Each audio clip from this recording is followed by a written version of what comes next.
Basically, I'm just looking for a bit of information on what young people know about the financial help available, and whether an awareness can be furthered, and whether they know about alternatives to things that are out there for them financially. So to start with then, how aware are young people in general of financial schemes, government and non-governmental? So it's really kind of up to them how engaged they are with what's available. No one's really going to hand it to them on a plate. A certain amount of research needs to be done themselves. I don't know how many people are bothering to do it. What kind of research is that there?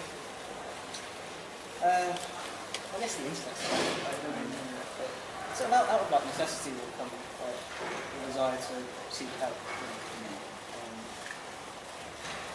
Should it be a system where the person who needs financial assistance should be the one to actively go and seek it, or should it be a system where they're already aware of what's in place and it's just a matter of receiving it?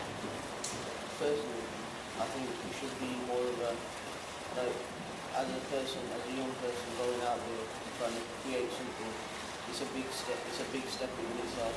Young people, obviously, it's quite hard for young people at the moment. It's it would be good if there were people out there, residents out there, that kind of contact the young people. Because at the end of the day, if a young person creates something where they can create a business or something, it'd be overall good for the economy as well. So realistically, there should be aiming at young people. Okay, cool. So how could more awareness of things that are out there be created? If people aren't aware of them now, how can awareness be stimulated? Community? I was going to say, I don't know how much this happens already, but colleges and schools need to obviously have kind of fairs. And look at maybe young people, what are young people most into nowadays? Social media, Facebook. Yeah. Those are very things to look at. Because literally everyone's on Facebook, so if they're advertising stuff on there and it's quite serious, I think there's no reason why a lot of people shouldn't get on Facebook. Have you all heard of youth contract? No. Okay. It's a new scheme proposed by Nick Clegg that aims to pump a lot of money into disadvantaged areas of youth unemployment, to try and create positions of training and potential employment and work experience for young people. However, the fact that you haven't really heard about it and it's aimed at young people, Kind of highlights the whole thing. a bit of an issue. So for you, would you say that that's something that is the responsibility of the government that should be sort of furthering things like this for young people? Yeah, because I think at the end of the day, a big problem in the government is looking at youth unemployment, looking towards other things and other revenue stuff like that. So I think it's all in the kind of the way they aim those things at youth people, at young people, or the whole approach to everything needs to be a bit different. And those that have heard of youth contract, how would you rate it? I'm not really aware of many of the kind of results coming out of it yet. What's it really to say about? Yeah. I'm sure you know more than I do. Well, I mean, I definitely heard of it, so that was a good start. I think maybe that also has a lot to do with how people consume their news today. I mean, it's they don't necessarily read newspapers which have had coverage of it, or indeed watch news on the TV which has had coverage of it as well. So if it's not being mentioned in their social media circles, that may be why they're not hearing of it. But I mean, as I said in the interview before, I think it's the least that the government should be doing, but I welcome it. £1 billion of investment for young people. But I think the government clearly, if folks aren't hearing about it, they clearly have more of a job to do to connect. But I think that's a broader issue, actually. What's the government doing to get it out there and engage more at the moment?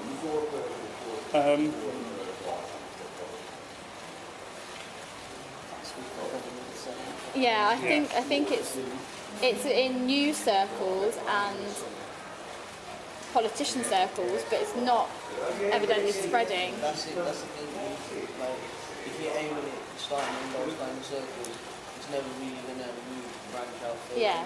If you go to communities, like if you're going straight to communities and you're saying, "Look, this is what we're offering," there's no reason why the communities obviously people from the community should have come first. Yeah. Having said that, it was only launched in April. We are only in July. You know, I mean, I think it will become more known, and I think I agree with Daniel in saying that it's one of those things where people won't be aware of it until they are forced through circumstance into dealing with a government agency that is aware of it and tells them about it. Yeah. I think all too often, rightly or wrongly, that's the way these things work. People aren't aware of these things until they're presented with it when they find themselves in difficulty. Okay. I must say, I mean, I've got a lot of. I've been on job seekers for the last few months, and like I've got a lot of the information from job centres. And you kind of, as soon as you kind of take that step on the ladder, then you kind of feed into it. So yeah. So, from your experience then, are you only aware of these things? Would you say somebody in your position who hadn't been so proactive would have also been aware of these things? So the target audience of these services, are they getting the information they need? Yeah, I guess the same thing. I mean, obviously, I consider myself to be quite a politics nerd, so I mean, I kind of stumble on these things like that. So, I don't tend to have many kind of conversations with people my own age about these sort of measures, so I can't say that there's much knowledge of it. There's a broader issue as well, isn't there, about job centre pluses. I mean, I've had to, thankfully, relatively brief periods of unemployment, one when I left university and then one when I was made redundant from my job in radio about 3 years ago now. And I don't want to knock the people who work in these places. They do an important job, but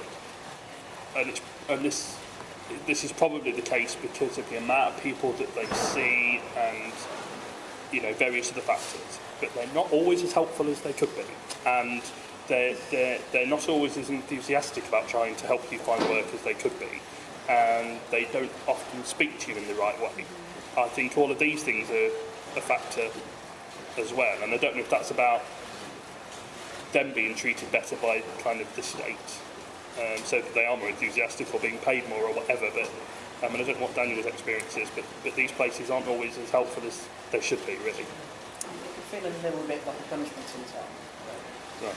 Sort of things like if you're on it for, I think it's 5 months, then you have to sort of come in every week, as if it's like, you know, it's not really anything that the person's done wrong, it's just they haven't been misfortunate. I kind of feel like you can be a bit punished. If you get the chance, you should read my blog on the Social Breakfast website about job okay. centres. So does then that exclude a certain group of young people from accessing these services or knowing about services and what's available? For example, if you were a young parent who wasn't as able to go out and seek these services, or if you did want to stay in education yet didn't have the family support unit, for example, or you weren't as fortunate as somebody else to have a support unit, are those young people then cut out from financial support? I think alongside of that is just like single parents and stuff like that. It's just a burden. Like you've got a child who's young, and obviously going out there and risking everything as well on top of that. While you've got a child, it's just like a very big risk. Also, I find it does disadvantage them in a way, but I think it's just about the level of support that they need. And if they have the right level of support, obviously, it's possible. It's just about having that level of support out there. I think there's a wider issue that I mean, one of my problems with this government, or at least with one half of this government, is that